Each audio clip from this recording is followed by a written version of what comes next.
accessory pero napakahalaga at napaka-importante nito mga idol. Akala nyo dagdag pogi lang to, kakamali kayo dahil ang laking tulong nito mga idol. Kung mapapansin nyo, yung sa ilalim ng makina natin, bare yan, no? Walang ano yan, walang protection, walang engine guard.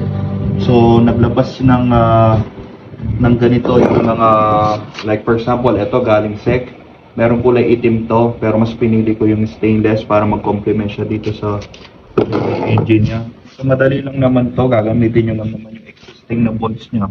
Yan, tatanggalin lang naman yan. Tapos lagay mo yan. Mura lang to mga idol, kesa naman masira o maputas yung ilalim ng makina nyo, naku, mapapaaray ka talaga.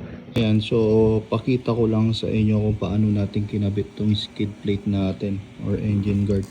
Kung makikita nyo, may 8mm siya na tornilyo dito mga idol. Yan, medyo malabo pero ito yun. So inipit lang natin siya dyan. So sa iba kasi tinatanggal nila yung elbow ng muffler, ninuluwangan yan.